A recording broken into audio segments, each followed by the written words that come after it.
Gujarat's #1 engineering university, Sankalchand Patel University, 9642706257.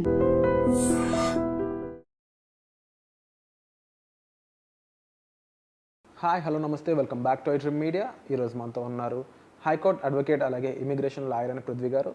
ఇక America ఉన్న సిచ్యువేషన్స్లో నెక్స్ట్ మన ఇండియన్ వైజ్ చూసుకుంటే అకాడమిక్స్ అనే పరంగా ఎంటెక్ చదవడానికి లేకపోతే ఎంఎస్ చేయడానికి యూఎస్ వెళ్ళే వాళ్ళు ఎలాంటి విషయాలు తెలుసుకోవాలనేది ఈ ఎపిసోడ్.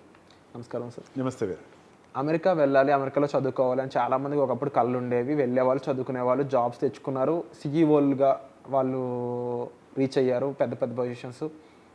అలాంటి సమయంలో ట్రంప్ అనే పర్సన్ వచ్చాక సిచ్యువేషన్ మొత్తం రివర్స్ అయిపోయింది. ఇప్పుడు ఉన్న టైంలో అమెరికా వెళ్ళాలంటే భయం వేసే సిచ్యువేషన్ తీసుకొచ్చాడు ట్రంప్. మరోపక్క విషయం తెలిసిన వాళ్ళు, నిజాయితీగా ఉండేవాళ్ళు, no problem, we can go, we can study there, రైట్ఫుల్గా మా హక్కులు మేము చదువుకునే హక్కు మాకుంది, వెళ్ళి చదువుకోగలం అని చెప్పేసి కొంతమంది చెప్తా ఉన్నారు. ఓవరాల్ ఇప్పుడు సిచ్యువేషన్ ఎట్లా ఉంది, అమెరికా వెళ్ళి చదువుకోవడం అనే అంశంపై మీరేమంటారు? అమెరికాకి వెళ్ళి చదువుకుంటుంటే Virat, they are not going to American Congress or American what we call employment కోసం వెళ్ళట్లేదు, వాళ్ళు చదువుకుంటూ కోసం వెళ్తున్నారు. అక్కడ సపరేట్గా ఒక యూనివర్సిటీస్ కోసం, ఆ యూనివర్సిటీ చదువుకుంటూ కోసం వెళ్తున్నారు. యూనివర్సిటీస్ మనకి గేట్వే ఇచ్చింది, మనం రాసినటువంటి ఎగ్జామ్స్ ద్వారా మనం వెళ్తున్నాము, లేదా మనం ఆపర్చునిటీ తోటి మనం వెళ్తున్నాము, చదువుకున్న ఆపర్చునిటీ వెళ్తున్నాము అంటే వెళ్ళొచ్చనే చెప్తాను.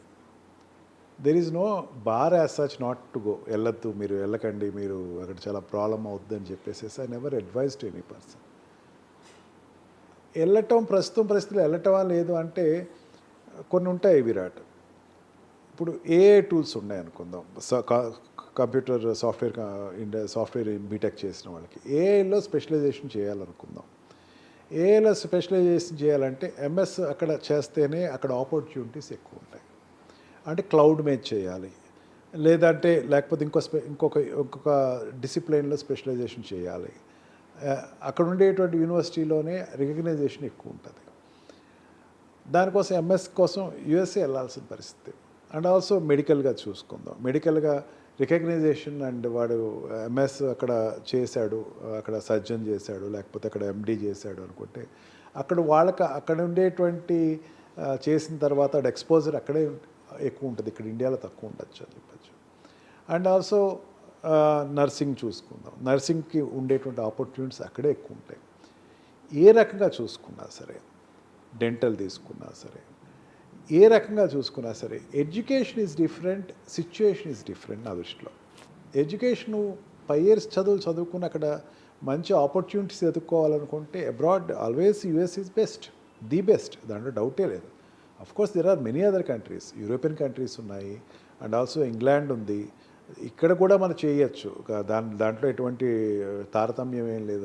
ఇక్కడ చేయకూడదని నేను చెప్పట్లేదు. బెటర్ ఆపర్చునిటీ అక్కడ ఉండేటువంటి ఎకనామికల్ డాలర్ కమాండెడ్ ఎకానమీలో ఉన్నాం కాబట్టి, ఏ కంట్రీకి వెళ్ళా డాలర్ తోటి మార్క్ అనేది జరుగుతుంది కాబట్టి డాలర్ కంట్రీకి వెళ్తున్నాం మనం.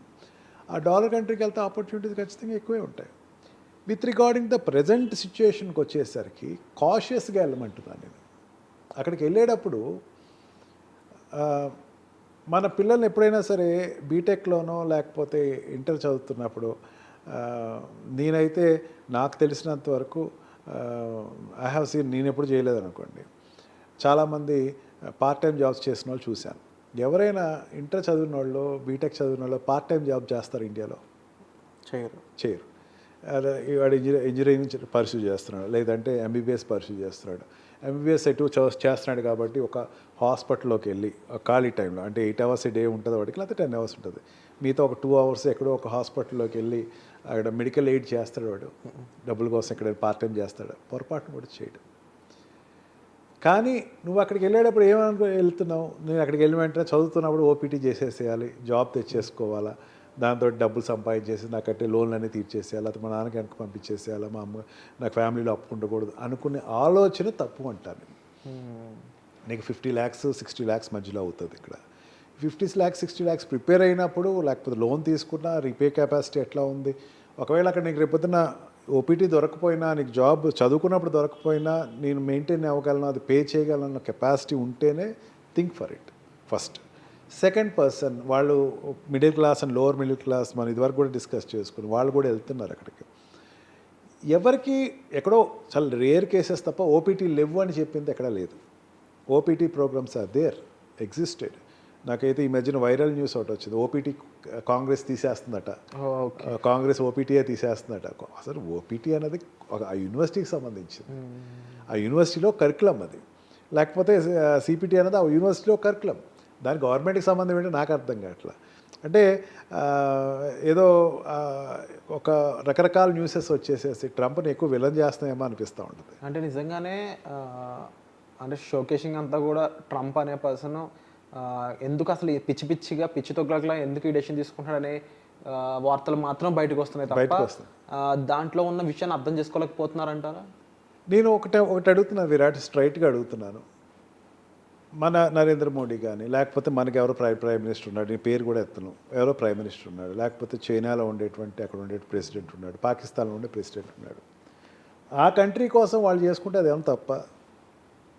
నా కంట్రీకి మాత్రమే, నా కంట్రీకి నేను చేసుకునేటప్పుడు పాకిస్తాన్ నుంచి ఇండియాకి వచ్చే వాళ్ళ గురించి నేను చేయను, బంగ్లాదేశ్ నుంచి ఇండియాకి వచ్చిన వాళ్ళ గురించి నేను చేయను, నేపాల్ నుంచి గుర్కా కోసం జాబ్స్ కోసం వచ్చే వాళ్ళకి నేను చేయను, శ్రీలంక నుంచి వచ్చే వాళ్ళ కోసం నేను చేయను, నా కంట్రీ జనాభా కోసం నేను పాటుపడతానని చెప్పడం ఏమన్నా తప్పు ఉందా? లేదు. ట్రంప్ అదే చేస్తున్నాడు. మేక్ అమెరికా గ్రేట్ అగైన్ మళ్ళీ ఇంకొకసారి మళ్ళీ మనం అందుకోలేని స్థాయికి ఎదుగుతాము అని చెప్పేటప్పుడు ఇంతకు ముందు అటువంటి లేవు కాబట్టి మన కన్ఫ్యూజన్ వస్తుంది. అంటే మీరు ఒక పాయింట్ చెప్తారు, ఇప్పుడు ఎటువంటి వైలేషన్స్ చేయకుండా వెళ్ళిన పర్పస్ క్లోజ్ చేసుకునే దాంట్లో ఎక్కడ ట్రంప్ అడ్డు వేయట్లేదు, ఇల్లీగల్గా ఉన్న విషయాల మీద మాత్రం ట్రంప్ చాలా కొరడా చాటిస్తున్నాడు అని చెప్పేసి. సో ఆ రకంగా చూసుకుంటే ట్రంప్ అనే పర్సన్ ఎటువంటి రాంగ్ చేయట్లేదు నా దృష్టిలో అయితే చేయట్లేదు. అదే రకంగా ఈ ఓపీటీ సిపిటీ విషయం మీద మాత్రం ఎంటర్ అయితే మాత్రం తప్పకుండా తను రాంగ్ చేసినట్టు అవుతుంది. ఓపీటీలోకి ఎంటర్ అవుతాడైతే నేను అనుకోవట్లా. ఒకవేళ ఎంటర్ అయినా సరే డైరెక్ట్గా అయితే ఓపీటీ ఉండదు అని చెప్పేసే పరిస్థితి ఉండదు. అండ్ స్టూడెంట్కి వచ్చేసరికి ఓపీటీ ఉంటుందని మాత్రం చదవద్దు అంటున్నాను నేను.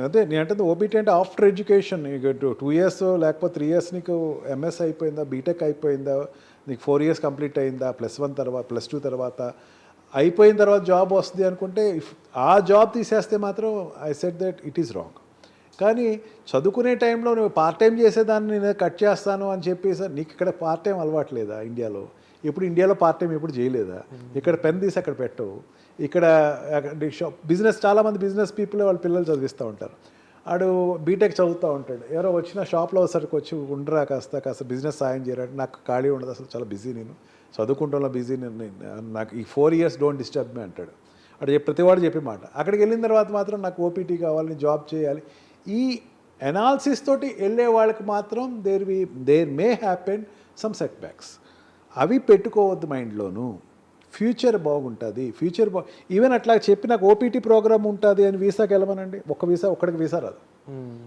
అడు అడుగుతాడు, వీసాలో అడుగుతాడు, ఫస్ట్ అడిగే క్వశ్చన్ అదే, నీకు ఉండేటువంటి అమౌంట్ అక్కడ సప్లై చేసే అమౌంట్ 40 lakhs ఎంత అవుద్ది, హాస్టల్ ఎంత అవుద్ది అని అడుగుతాడు. 40 lakhs 35 lakhs చెప్తాడు.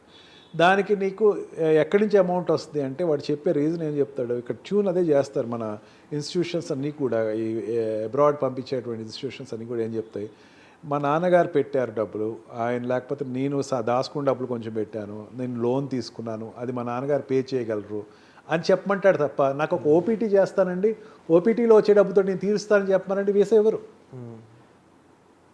The purpose of OPT is different. The purpose of education టైంలో జాబ్ చేయటం అనేది డిఫరెంట్. లిబర్టీ ఇచ్చారే కానీ అది మ్యాండేటరీ చేయాల. లిబర్టీ ఇచ్చినప్పుడు ఎంతవరకు ఉండాలి, నువ్వు రెగ్యులర్గా నీ యొక్క సిన్సియారిటీని ప్రూవ్ చేసుకుని జాబ్ తెచ్చుకోవాలి, మంచి జాబ్ తెచ్చుకోవాలి. అక్కడ జాబ్ చేసుకుంటే అయిపోయిన తర్వాత కూడా నేను కంపెనీ ఒకటి ఇంతకుముందు ఏం చేశానంటే పలానా జాబ్ చేశానండి, నేను ఈ ప్రొఫెసర్కి అనాలిసిస్ ఇచ్చాను, లేకపోతే రిపోర్ట్స్ ఇచ్చాను, లేకపోతే I assisted him, data entry చేసి పెట్టాను నాకు ఉండే దాంతో, అంటే నెక్స్ట్ జాబ్ వాడికి అది అడ్వాంటేజ్ అవుతుంది. అంతేగాని అదే కావాలి అనుకున్న వాడికి మాత్రం I say that America as of now situation it is a disadvantage situation అంటారు. వాటి మీద డిపెండ్ అవ్వకండి దయచేసి. ఎంఎస్ చేస్తాను, ఎంఎస్ చేసి నేను ఇండియాలో సెటిల్ అవుతానంటే you are the best student.